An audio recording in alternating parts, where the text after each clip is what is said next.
Bom dia, boa tarde, boa noite. Meu nome é Eliane.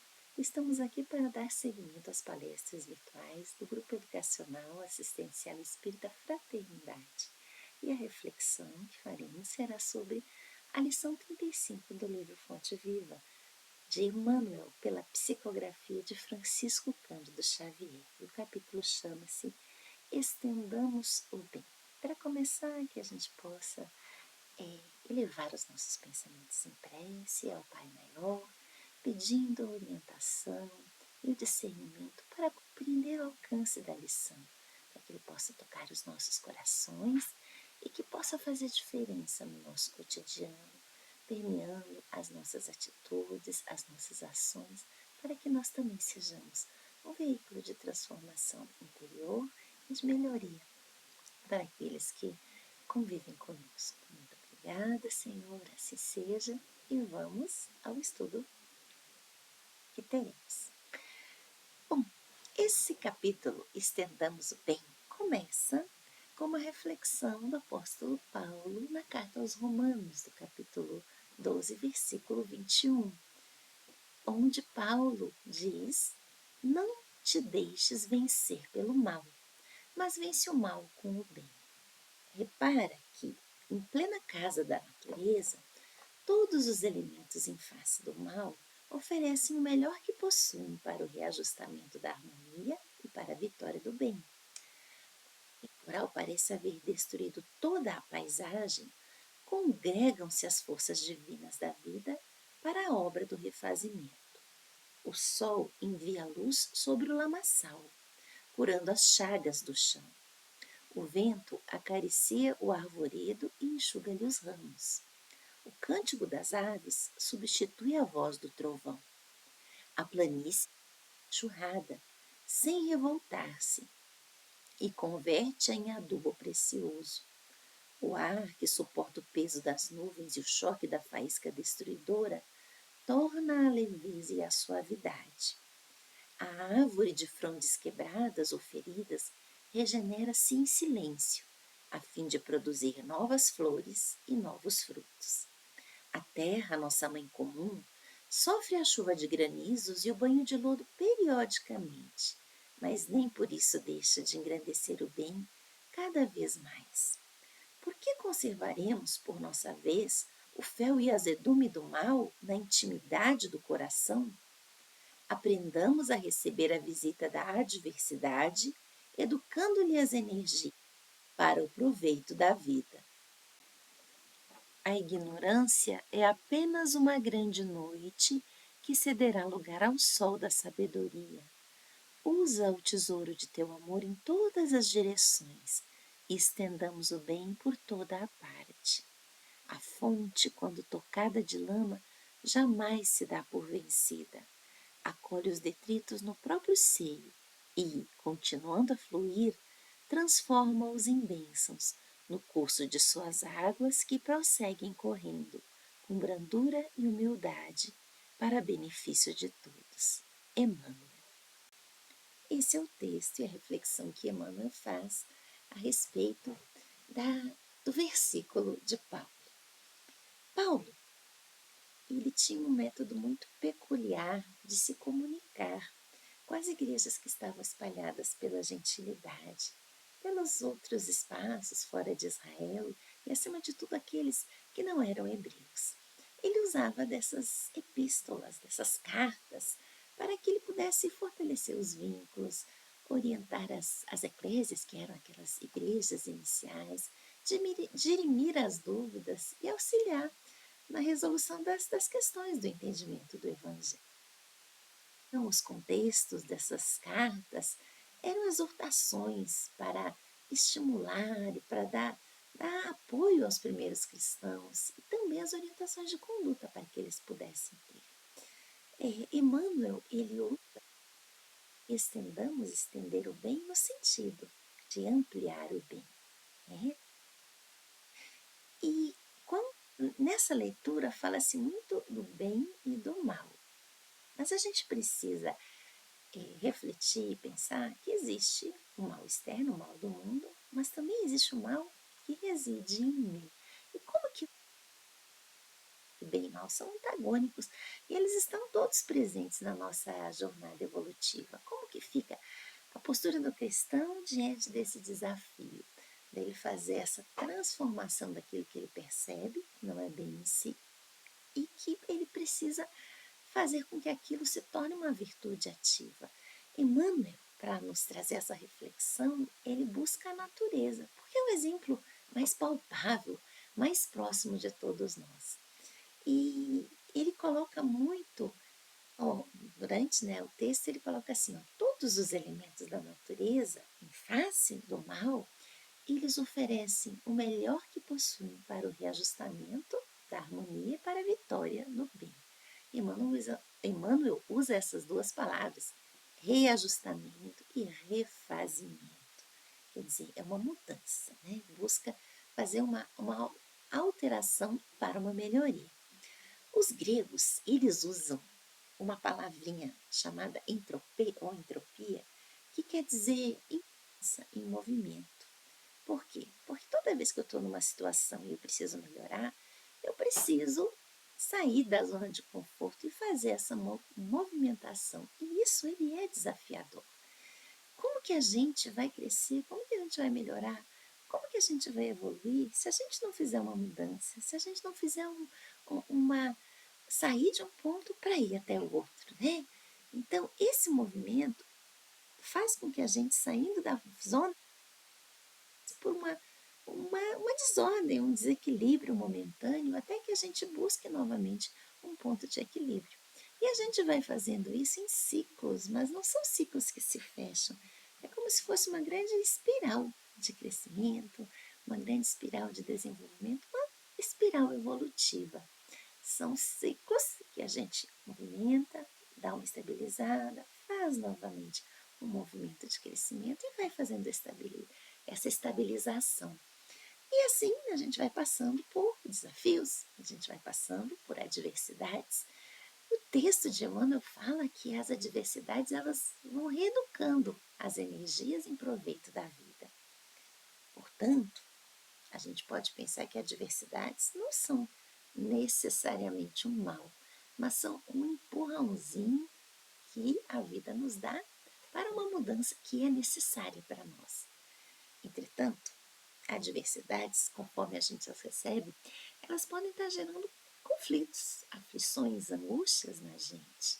Não é à toa que no Evangelho segundo o Espiritismo, no capítulo 6, a gente tem o capítulo Bem-aventurados os aflitos, que fala muito dessas questões, né?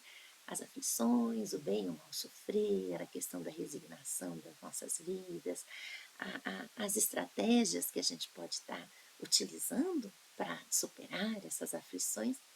E quando se fala, né, do bem ou do mal sofrer, é para a gente fazer essa nossa reflexão. Como é que a gente lida com aquilo que nos parece adverso? Né? Aquilo que no momento a gente interpreta inicialmente como um mal. Né? Será que a gente tem condição de passar pelo que a gente chamaria de sofrimento, que é uma palavrinha grega, né? Que dá ou tem o significado de resistir, que tem o significado de passar por algo desafiador? Será que a gente passa com desespero, com cólera, com revolta, com queixume, com um sentimento de injustiça, de desânimo? Porque são justamente esses que são o que Emmanuel fala no texto, que é o fel e o azedume do mal. Qual é a minha postura? Qual é a nossa postura diante das adversidades? Cada um tem um jeito de lidar. Eu nego, eu fico paralisada, eu procrastino, eu reajo, eu ajo positivamente. Né? O espírito de Lacordaire, nesse capítulo do Evangelho segundo o Espiritismo, quando trata dessa lição do bem e do mal sofrer, ele fecha a reflexão e orientação da seguinte forma, ele fala assim que são bem-aventurados todos aqueles que têm a ocasião de provar a sua fé, de provar a sua firmeza, a sua perseverança e a sua submissão diante de Deus. Então, quando nós somos desafiados, quando nós passamos por situações que podem ser aflitivas, na verdade, a gente está participando de uma forma ativa da nossa jornada de crescimento. Então, eu posso interpretar o mal como algo extremamente desagradável, mas eu também posso compreender o mal como um remédio que desperta algo que eu preciso trabalhar. E para eu estar passando por essa situação, para passar pelo bem, sofrer, né? pelo bem enfrentar, pelo bem resistir, eu preciso ter as outras situações, algumas outras medicações, né? Para abrandar esse sofrimento, para abrandar essas aflições. E a fé é um desses remédios, uma dessas medicações que o Evangelho nos traz. E para isso, né, para passar pelas aflições, a gente vai ter que ter as nossas estratégias de enfrentamento, a fé, a prece e a proatividade, que é a busca das soluções. Nesse mesmo capítulo, se coloca a questão da resignação. Como é que a gente, né, olha as situações? A gente consegue olhá-las do ponto de vista espiritual, percebendo que o sofrimento ou a dor são transitórios, que eles não são eternos, que eles têm um momento de duração? Será que diante dessas situações adversas, daquilo que eu entendo como mal, eu consigo trabalhar a resiliência, a compaixão diante do outro, a perseverança que eu tenho que ter para não desistir no meio do caminho, a confiança na providência divina, a proatividade no bem, a colaboração com o bem comum? Porque a Terra, ela é e sempre vai ser um educandário dos sentimentos. A gente está aqui como se estivéssemos em uma escola avançada da evolução, para a gente poder estar ressignificando os nossos valores, para a gente estar trabalhando as nossas emoções, para a gente desenvolver todas aquelas virtudes que a gente ainda não consegue tê-las, né? Mais assim, mais, mais crescidas. E a gente recebe sempre ao longo da vida e por meio dos desafios que nos são propostos pela nossa vida, pela espiritualidade, por aquilo que a gente já semeou em oportunidades passadas que agora temos que buscar essa colheita, a gente sempre recebe um convite para a gente observar, para a gente refletir, para a gente avaliar, agir, como agir, o que fazer, ou se vamos deixar de fazer algo que sabemos que não é positivo para nós, se vamos silenciar, se vamos calar, se vamos falar. E, independente daquilo que a gente faça, em todos esses momentos, a gente vai estar emitindo de nós energias que vão ser positivas ou deletérias, pensamentos que vão ser construtivos ou não construtivos, né? E vamos estar sempre vibrando. E todas essas energias, esses pensamentos, essas vibrações, essas ações que nós tivemos, elas vão se somar às energias, aos pensamentos, às vibrações e ações de outros encarnados e desencarnados que têm a mesma frequência de pensamentos e de ações num movimento de ressonância que vai ampliando tudo aquilo que a gente diz ou faz ou sente.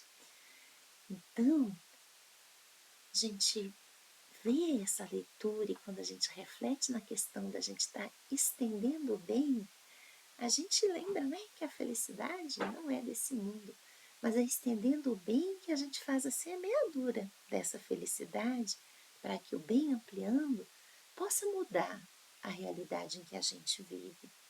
E a necessidade de sermos e estarmos sempre ativos, como os exemplos da natureza que a lição nos traz, né? Buscando oferecer o que houver de melhor em nós, de modo que a gente possa a cada dia estar buscando trabalhar com a nossa consciência serenada, no trabalho que edifica, na confiança no amor de Deus, na providência divina do Pai que está cuidando de nós, mas que a gente não fique parado, esperando que o outro faça, mas que a gente também possa fazer acontecer.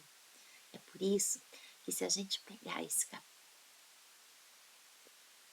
das cartas aos Romanos, um pouquinho antes desse texto de André Luiz, que coloca para a gente tratar, buscar combater o mal com o bem, se ele dá outras orientações para aqueles que vão receber essas cartas, essas epístolas. E ele fala assim, para sermos conformados com o mundo. Ele fala, não sede conformados com esse mundo, mas renovados no entendimento. Então, Paulo já está falando assim, olha, não fiquem conformados com a dor, com o sofrimento, mas sejam renovados no entendimento que vocês têm meios de agir, meios de colaborar. Paulo também fala assim, não pense de si mesmo além do que convém. Para quê? Para a gente focar na gente, sim, mas não para não ficar naquele estado egóico de só pensar em si e de se achar o centro das atenções e do universo, né? Porque senão a gente acaba se perdendo. E nesse mesmo capítulo, Paulo fala assim, porque assim como em um corpo nós temos muitos membros e cada um desses membros tem uma função, tem uma tarefa, nós também, nós somos só um corpo em Cristo, mas individualmente membros uns dos outros. Portanto, Paulo coloca que cada um tem uma tarefa a cumprir, tem um objetivo, tem uma atividade para fazer em prol da coletividade. Né? Imaginemos nós que se o nosso fígado, o pulmão, o coração resolvam trabalhar mais ou menos ou somente o necessário, teremos saúde? Não teremos. Poderíamos agir de uma maneira positiva, integral? Não, não poderíamos. Então, Paulo faz essa observação e essa colocação. E ele vai mais adiante, fala assim, a ninguém torneis o mal pelo mal, né? Mas procurai as coisas honestas. Então, ele já coloca aí a necessidade da gente transmutar as nossas atitudes, mesmo em sofrimento, mesmo num ambiente de adversidade, para a gente ser um efeito positivo no ambiente em que estamos. Ele coloca assim uma frase muito bonita que é: alegrai-vos na esperança, sede pacientes na tribulação e perseverai na oração. Isso faz nos lembrar no livro Paulo Estevão, quando o apóstolo Paulo conversa com Abigail, já desencarnada, pedindo orientações diante dos desafios, das adversidades, das dificuldades que ele tem nessa jornada. E Abigail, ela, por meio de 4 palavrinhas, ela orienta Paulo, falando assim: ama, trabalha, espera e perdoa. Então ela convida Paulo a fazer um movimento de dentro para fora, utilizando o amor, utilizando a força do trabalho, esperando aqueles que não estão ainda num momento de mudança e, acima de tudo, perdoando aqueles que não os compreendem. Então, talvez essas também sejam umas oportunidades, né, as lições que a espiritualidade nos traz para a gente não se deixar vencer pelo mal, mas permitir que a gente possa vencer o mal, sobretudo o mal que existe em nós, com a ação positiva, proativa, do bem que nós já temos condição de fazer. Essa é a reflexão que a gente trouxe. Pedimos nesse momento a Deus nosso Pai, a Jesus, mestre amigo, e a espiritualidade amorosa que busca nos intuir e auxiliar a cada momento, que nós possamos encontrar dentro de nós a força do bem que constrói, a confiança que Deus tem em nós, para que nós possamos sermos ativos no nosso crescimento, sermos ativos na nossa jornada evolutiva e espalharmos aquilo que nós já sabemos e que podemos agir no bem em prol do próximo. Pedimos a Deus nosso Pai o equilíbrio ao nosso planeta, as relações entre as pessoas, que nós possamos, acima de tudo, colocar o bem maior e o bem da coletividade acima dos nossos interesses pessoais. Obrigada, Senhor, assim seja, graças a Deus.